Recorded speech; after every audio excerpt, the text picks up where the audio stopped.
Hello students, आज आपण paper first मधील मेज हा टॉपिक बघणार आहोत. मेजलाच लोकल लँग्वेजमध्ये म्हटलं जातं मका. मका हे पीक आपल्याकडे घेतलं जातं, आपण सर्वांनी ते पाहिलेलं आहे. फॅमिली आहे ह्याची ग्रॅमेनी. ग्रॅमेनी फॅमिली ह्या आधी पॅडी क्रॉपची झालेली आहे, स्वर्गम क्रॉपची झालेली आहे, बाजरा क्रॉपची झालेली आहे आणि शुगर केन क्रॉपची झालेली आहे. फॅमिली आहे ग्रॅमेनी. बोटॅनिकल नेम आहे झिया मेज. झिया मेज हे बोर्डाला ह्या आधी विचारलं गेलेले आहे फिलिंग द ब्लँकसाठी. झिया मेज आणि ओरिजिन आहे मेजचं सेंट्रल अमेरिका. आपल्याला इथं सेंट्रल अमेरिका असंच आन्सर द्यायचं आहे, साऊथ अमेरिका नॉर्थ अमेरिका नाही. त्यामुळे हे लक्षात ठेवा, मेजचं ओरिजिन आहे central America. Family gramineae, botanical name zea mays, single underline. Genus species, जीनसचं फर्स्ट जे अल्फाबेट आहे हे कॅपिटल, स्पेसिसचं अल्फाबेट फर्स्ट आहे हे small, one single underline and origin आहे सेंट्रल अमेरिका. ओके. त्यानंतर आपण मेजचे इकॉनॉमिक युजेस पाहणार आहोत की काय काय इकॉनॉमिक युजेस आहेत, कशासाठी हे क्रॉप घेतलं जातं. फर्स्ट इकॉनॉमिक यूज आहे maize. It is an important cereal crop as well as important fodder crop. Okay. Cereal crop, cereal crops आपल्याला माहिती आहे सिरियल क्रॉपचा अर्थ काय की तृणधान्य. तृणधान्य म्हणजे काय, पॅडी, ज्वारी, बाजरी, मका ही सगळी कसली आहेत, सिरियल क्रॉप्स आहेत, तृणधान्य आहेत. मग मेज हे इम्पॉर्टंट सिरियल क्रॉप आहेच, पण त्याचबरोबर इम्पॉर्टंट काय आहे, फॉडर क्रॉप आहे. फॉडरचा अर्थ काय, फॉडर क्रॉपचा अर्थ काय, चारावर्गीय पीक. कॅटल्सना, जनावरांना चारा म्हणून यूज केलं जातं. It is important cereal crop as well as important fodder crop. Next point आहे it is staple food crop in north India. It is an staple food crop. Staple food crop म्हणजे काय, त्यांच्या जेवणामधलं, त्यांच्या खाद्यामधलं सर्वात प्रमुख पीक आहे. जसं आपल्याकडं महाराष्ट्रामध्ये ज्वारीची भाकरी असते, बाजरीची भाकरी असते, त्याचप्रमाणे नॉर्थ इंडियामध्ये कशाची भाकरी असते, मक्याची भाकरी असते. Okay. Staple food crop in north India, प्रमुख पीक आहे नॉर्थ इंडियामधलं. ओके. नेक्स्ट पॉइंट आहे it is used for preparation of rotis and bread. काय काय बनवलं जातं बघा त्याच्यापासून, रोटीज. आताच मी सांगितलं नॉर्थ इंडियामध्ये भाकरी बनवली जाते, रोटी बनवली जाते त्यापासून, आणि ब्रेड बनवण्यासाठी सुद्धा मेज हे यूज केलं जातं किंवा मका हा यूज केला जातो. नेक्स्ट पॉइंट आहे it is used for preparation of pop grains. हे पॉइंट आपल्याला माहिती आहे, आपल्याकडे जे सर्रास पॉप ग्रेन्स मिळतात किंवा आपल्याकडे जे सर्रास पॉप ग्रेन्स बनवले जातात हे कशापासून बनवले जातात, मक्यापासून बनवले जातात. पॉप ग्रेन्स अजून ज्वारीपासून पण बनवले जातात, बाजरीपासून पण बनवले जातात, त्याला आपण ल्हाया असं म्हणतो. आणि मेजपासून सुद्धा सगळ्यात हाय ग्रेडेड पॉप ग्रेन्स बनवले जातात. ओके. नेक्स्ट पॉइंट आहे it is used for preparation of cornflakes. Cornflakes तुम्ही टीव्ही वरती ऍडव्हर्टाईज पाहत असाल कॉर्नफ्लेक्सची, किंवा मॅक्झिमम जण यूज पण करत असाल. कॉर्नफ्लेक्स हे diet conscious peoples maximum use करतात. ओके. कॉर्नफ्लेक्स सुद्धा कशापासून बनवलं जातं, मेजपासून बनवलं जातं. नेक्स्ट पॉइंट आहे it is grown for green fodder to cattles. Okay. हा पॉइंट ऑलरेडी इथं कव्हर झालेला आहे. हे काय म्हणून यूज केलं जातं हे crop, green fodder. Green fodder for cattles हे चारावर्गीय पीक कॅटलसाठी. कॅटल्स म्हणजे काय, जनावर. सगळी जनावरं कॅटल्समध्ये इन्क्लूड होतात, त्याला आपण लाईफ स्टॉक पण म्हणतो. जनावरांसाठी फॉडर क्रॉप म्हणून यूज केलं जातं. नेक्स्ट पॉइंट आहे बघा it is used for preparation of starch glucose syrups. काय काय बनवलं जातं बघा, starch, glucose syrup as well as corn oil and alcohol. हे काय काय हे जे बाय प्रोडक्ट्स आहेत बघा, starch, glucose syrup, corn oil, alcohols, हे सगळे कशाचे बाय प्रोडक्ट्स आहेत, मेजचे बाय प्रोडक्ट्स आहेत. ओके. मेज seeds contains near about 70% carbohydrates, 10% protein and 4% oil. Okay. हे आपल्याला इम्पॉर्टंट आहे. मेजमध्ये काय काय असतं, मेजच्या सीड्समध्ये काय काय असतं, किंवा त्याच्या कोब्समध्ये, कोब्स म्हणजे काय, कणस, मक्याची कणस म्हणजे काय, कोब्स. ओके. किती आहे, CHO कार्बोहायड्रेट्स किती असतात, near about 70%. Not a joke, maximum carbohydrates आपल्याला ह्याच्यापासून मिळतात. ओके.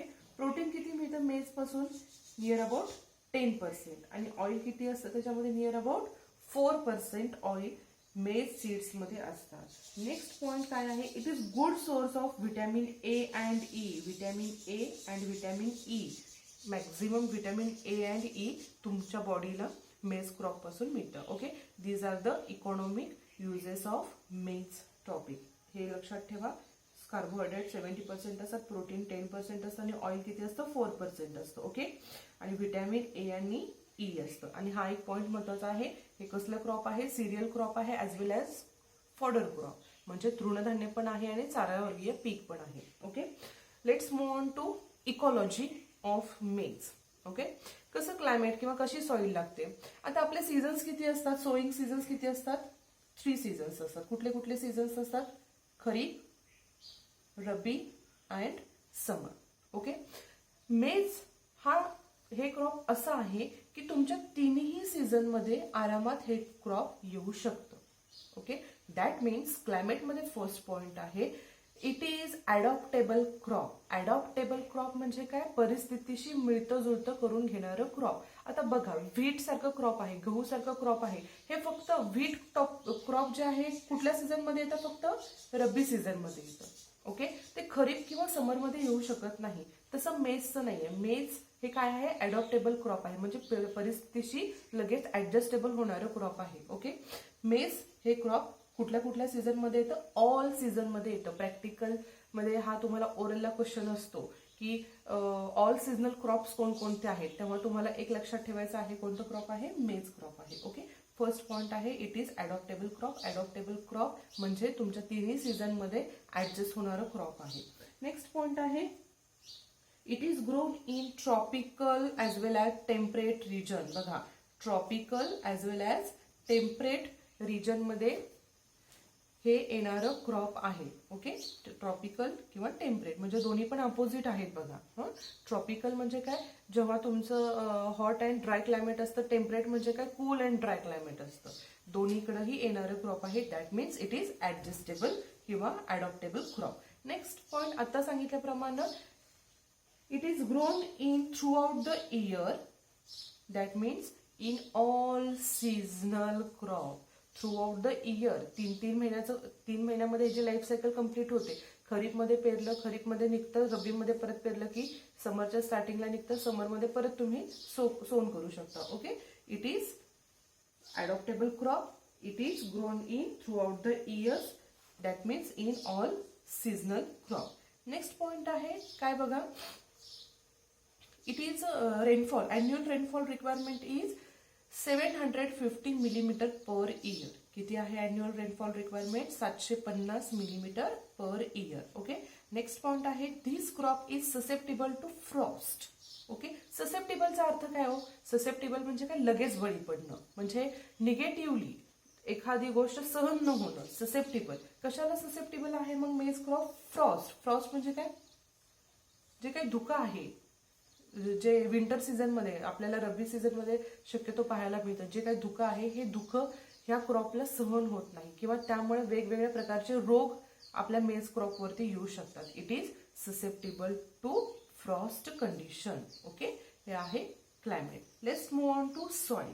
फर्स्ट पॉइंट, सॉइल मध्ये काय आहे बघा, maize it is an heavy feeder crop. Okay, हा नवीन शब्द आहे, हेवी फीडर क्रॉप. फीडरचा अर्थ शब्दशः काय, खाद्याळ, म्हणजे जास्त खायला लागतं. आता मेज हा टॉपिक जेवण तर जेवू शकत नाही, चपाती भाजी बरोबर, काय खातं मग ते हेवी फीडर, काय खात असेल जास्त, त्याला काय खाद्य म्हणून लागत असेल तर फर्टिलायझर्स. मॅक्झिमम फर्टिलायझर्स ह्याला लागतात. फर्टिलायझर्स म्हणजे आपण त्यामध्ये मेन काय देत असतो फर्टिलायझर्स मध्ये, NP and K. Okay, heavy feeder crop. फीडरचा अर्थ काय, खाद्याळ पीक आहे, त्याला तुम्ही जेवढी खतं द्याल तेवढं ते जास्त उत्पादन देतं. हेवी फीडर क्रॉप, खाद्याळ पीक आहे. Feeder that means it requires maximum fertilisers for their growth. Okay, next point आहे, it is grown in medium to heavy soil. आता सॉइलचे आपल्याला टाईप माहिती आहेत, light soil, medium soil, heavy soil. Okay, आताच आपण सांगितलं ऍडजस्टेबल क्रॉप आहे, अडॉप्टेबल क्रॉप आहे. मीडियम टू हेवी सॉइल मध्ये आरामात तुमची कुठलीही सॉइल टाईप असू ते येऊ शकतं. नेक्स्ट पॉइंट आहे, it requires loam and alluvial soil. Okay, loam आणि अल्युअल हे सॉइलचे टाइप्स आहेत. ते आपल्याला इन फ्युचर प्रॅक्टिकलमध्ये इन डिटेल होतील. Loam and alluvial soil. Next point आहे maize crop is rich in organic matter. OM. OM that means what? Organic matter. Okay, rich in organic matter. Next point आहे, last point आहे soil should have good water holding capacity. कशी soil पाहिजे? पाणी धरून ठेवण्याची क्षमता त्या सॉइलची कशी पाहिजे? चांगली पाहिजे. Soil should have good water holding capacity. Okay, climate soil. सॉइलमध्ये काय एक नवीन फक्त पॉइंट आहे, it is heavy feeder crop. Heavy feeder crops म्हणजे काय? खाद्याळ पीक आहे, जास्तीत जास्त त्याला फर्टिलायझर्स लागतात. Okay, let's move on to varieties. काय काय व्हरायटीज आहेत मेजच्या? तर तुम्हाला ऑलरेडी नोटबुकमध्ये आपण नोट्समध्ये हे दिलेलं आहे की कोणकोणत्या व्हरायटीज आहेत. त्यामध्ये बघा नोट्समध्ये एकदा चेक करा side by side. Local varieties आहेत, इंट्रोड्युस्ड हायब्रिड व्हरायटीज आहेत, हायब्रिड व्हरायटीज आहेत आणि कंपोजिट व्हरायटीज आहेत. ओके, आता ते ऑलरेडी आपण वहीमध्ये सगळं लिहून घेतलेलं आहे. मी फक्त त्यातल्या मेन गोष्टींवरती फोकस करते आता इथे. हायब्रिड व्हरायटीजमध्ये तुम्हाला वहीमध्ये नियर अबाउट 8 ते 9 व्हरायटीज आपण लिहून दिलेले आहेत. त्यामधली एक सगळ्यात महत्वाची व्हरायटी आहे हायब्रिड मधली हाय स्टार्च. आता मी बोलते हे फक्त फिलिंग द ब्लँकच्या दृष्टीने बोलते. High starch variety. हाय स्टार्च व्हरायटी नावाचंच आहे starch. Okay, starch, high starch variety. It is grown for starch industry. हे कशासाठी यूज केलं जातं? कुठल्या इंडस्ट्रीसाठी? स्टार्च इंडस्ट्रीसाठी यूज केली जाणारी व्हरायटी कुठली आहे? हाय स्टार्च. ऑलरेडी हायब्रिडमध्ये आपण खूप साऱ्या व्हरायटी लिहून घेतलेल्या आहेत. त्यातलं मी आता इथं फक्त फिलिंग द ब्लँकच्या दृष्टीने बोलते. High starch variety it is important for कशासाठी? Starch industry. Okay, composite variety. कंपोजिटचा अर्थ काय आहे हे मी तुम्हाला नेक्स्ट लेक्चरमध्ये सांगणारच आहे. आता फक्त आपण फोकस करूया. कंपोजिट व्हरायटीज पण तुम्हाला नियर अबाउट 7 दिलेल्या आहेत आपण. जसं की अंबर आहे, जवार आहे, किसान आहे, विजय, सोना. पण त्यामधली एक महत्वाची व्हरायटी जी फिलिंग द ब्लँकच्या दृष्टीने महत्वाची आहे ती आहे African tall. Filling the blank, important question. African tall.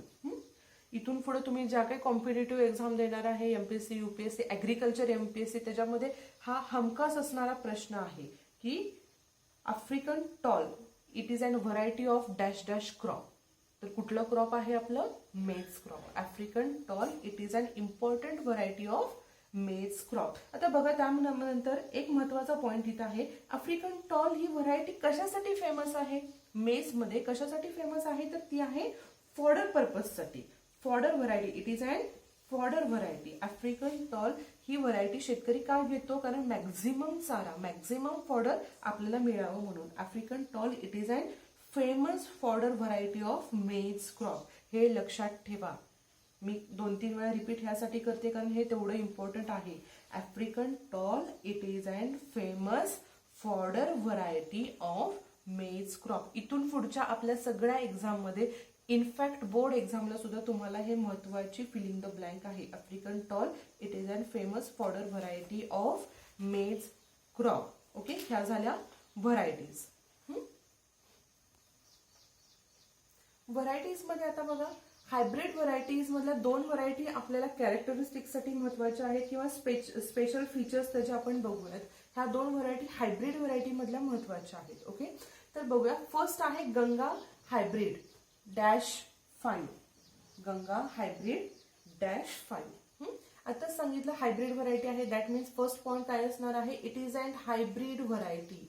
Ganga hybrid -5 it is an hybrid variety. आता हायब्रिड व्हरायटी म्हटल्यावरती ब्रीडिंग नाही होते, क्रॉस नाही होते. ओके, आता हे जे क्रॉस थोडेसे डिफिकल्ट आहेत. ओके, तर बघा हायब्रिड व्हरायटीचा क्रॉस कसा आहे? हायब्रिड गंगा हायब्रिड -5 चा क्रॉस बघा CM202 into CM111. हे एका ब्रॅकेटमध्ये दिलेलं आहे आणि ह्याला इंटू आहे CM-500. ओके, दॅट मीन्स ह्या 2 व्हरायटीज आहे, ह्या 2 वेगवेगळ्या व्हरायटीज आहेत. ह्याच्यामध्ये हे फिमेल गॅमेट असतं, हे मेल गॅमेट असतं. ह्या दोघांचा क्रॉस करून एक तुम्ही पहिल्यांदा मेजचं जे काही प्लांट आहे हे बनवून घेता. ह्या दोघांपासून तयार झालेलं जे प्लांट आहे त्याच्याचा क्रॉस कशाने करता तुम्ही? CM-500 ने. आता हे तुम्हाला कसं पाठच करावं लागणार आहे. CM202 इंटू CM111 हे ब्रॅकेटमध्ये आहे. दॅट मीन्स हा होल काय आहे, फिमेल गॅमेट आहे आणि हा होल काय आहे, मेल गॅमेट आहे. आणि CM500 क्रॉसिंगनी होतं, ब्रीडिंगनी होतं. ओके, नेक्स्ट पॉइंट आहे ह्याच्यामधला ड्युरेशन.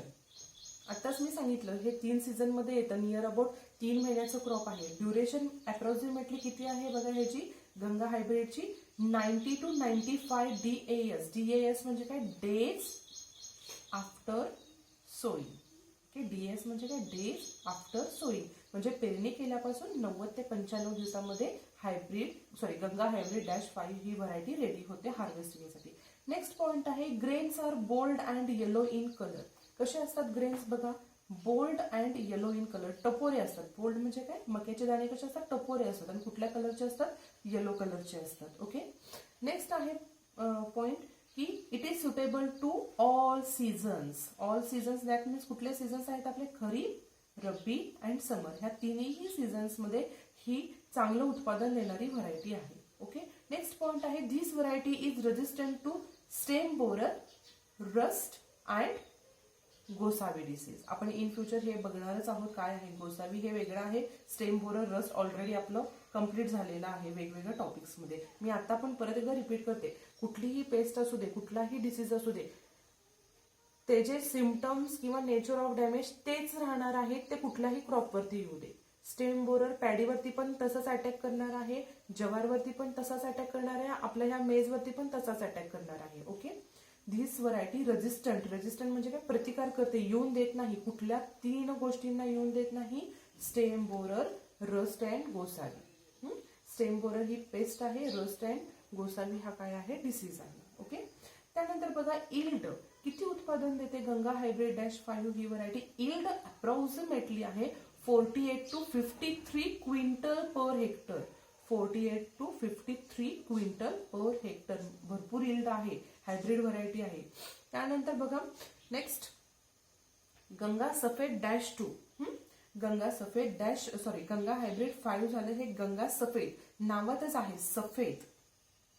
मी इथं थोडंसं पॉइंट आउट करते, गंगा सफेद -2. बघा हे का पॉइंट आउट केलं हे तुम्हाला पुढे कळेल. Hybrid variety, it is and hybrid variety of maize crop. ही पण कसली व्हरायटी आहे, ऑब्व्हियसली हायब्रिड व्हरायटी आहे. ह्याचा पण क्रॉस बघा कसं आहे, ह्याचं पण ब्रीडिंग. पहिल्यांदा ह्या ब्रॅकेटमध्ये कॉन्सन्ट्रेट करा, CM-400 इंटू CM-300.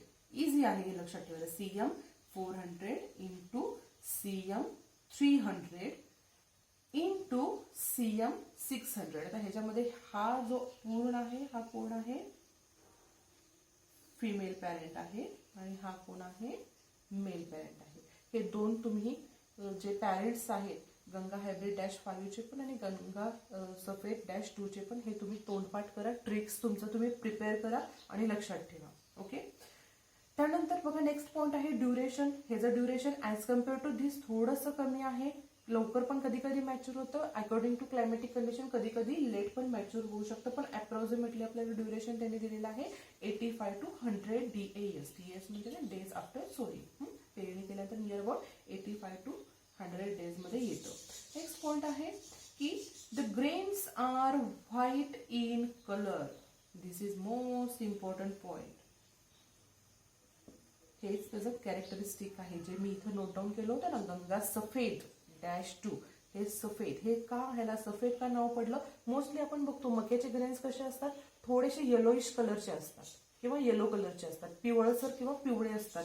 पण ह्या व्हरायटीमध्ये एक खासियत काय आहे की मॅच्युरिटी लेवल तुमच्या ग्रेनचा कलर कसा असतो, व्हाईटच राहतो, पूर्णपणे व्हाईट. जेव्हा कणीस कवळं असतं, जेव्हा 1.5 महिन्याचं 2 महिन्याचं कणीस असतं, तेव्हा त्या नॉर्मली सगळ्याच कोब्समधले जे ग्रेन्स असतात ते व्हाईट कलरचे असतात, ते अजून येलो कलरमध्ये कन्वर्ट व्हायचे असतात. पण ऍट मॅच्युरिटी लेवल गंगा सफेद -2 चे जे ग्रेन्स असतात हे कसे असतात, व्हाईट कलरचे असतात. परिपक्व ग्रेन्स कसे असतात, व्हाईट कलरचे असतात. त्यामुळे ह्या व्हरायटीला नाव काय पडलेलं आहे, सफेद, गंगा सफेद -2. बघा हे लक्षात ठेवण्यासारखा पॉइंट आहे. ग्रेन्स कसे असतात, the grains are white in colour. Okay, next point आहे दिस व्हरायटी रेजिस्टंट, ही पण व्हरायटी कशाला तरी प्रतिकार करते. कशाला प्रतिकार करते? दिस व्हरायटी रेजिस्टंट टू, बघा, downy mildew, leaf blight and rust. 3 गोष्टी आहेत. Okay, downy mildew, leaf blight and rust. इथं पण 3 गोष्टी होत्या, स्टेम बोरर, रस्ट आणि हे काय आहे, गोसावी डिसीज. ओके, दोघं पण व्हरायटी कशाला तर रेजिस्टंट करतात. मग गंगा सफेद डॅश 2 पण कुणाला येऊन देत नाही. जेव्हा ती व्हरायटी शेतात असते तेव्हा कुठल्या कुठल्या डिसीजना, downy mildew, leaf blight and rust disease. Okay, हे जर ही इल्ड ॲज जे हायब्रिड 5 आहे त्याच्या सिमिलरच आहे, नियर अबाउट सेमच आहे म्हटलं तरी चालेल. हे जर ही इल्ड आहे 48 to 53 quintal per hectare. Okay, Ganga सफेद डॅश 2 हायब्रिड व्हरायटी आहे, CM 400 into CM 300 into CM 600. Okay, duration 85 to 100 days after sowing. The grains are white in color. Remember this point. Next point आहे, this variety resistant to downy mildew, leaf blight, rust. हे पण लक्षात ठेवा. आणि last point आहे, the yield is equal to 48 to 53 quintal per hectare. Let's move on to again family. परत एकदा सांगते, मेसची फॅमिली आहे ग्रॅमेनिम, बोटॅनिकल नेम आहे झिया मेस आणि ओरिजिन आहे central America. these 3 points are important for our board examination. Economic uses मध्ये carbohydrates, protein, oil आणि vitamins लक्षात ठेवा. क्लायमेट, सॉइल, क्लायमेट मध्ये एक नवीन पॉइंट आहे, it is adaptable crop, adjustable crop आहे. आणि नेक्स्ट पॉइंट आहे सॉइल मध्ये इट इज फीडर क्रॉप, म्हणजे हेवी फर्टिलायझर्स त्याला रिक्वायरमेंट असतात. व्हरायटीज मध्ये बघा, high starch variety filling the blank साठी महत्वाची आहे. कंपोजिट व्हरायटी, आता नेक्स्ट लेक्चर मध्ये मी सांगेनच कंपोजिटचा अर्थ काय. कंपोजिट व्हरायटी मध्ये African tall, it is an famous fodder variety for maize crop. It is also important for filling the blank. Okay, filling the blank साठी हेही इम्पॉर्टंट आहे. आणि आता आपण कॅरेक्टरिस्टिक पाहिले गंगा हायब्रिड डॅश 5 आणि गंगा सफेद डॅश 2चं. ओके, आज आपण इथे थांबूया. नेक्स्ट लेक्चरमध्ये आपण डिफरन्स बघणार आहोत हायब्रिड मेज आणि कंपोजिट मेज वरला. थँक्यू.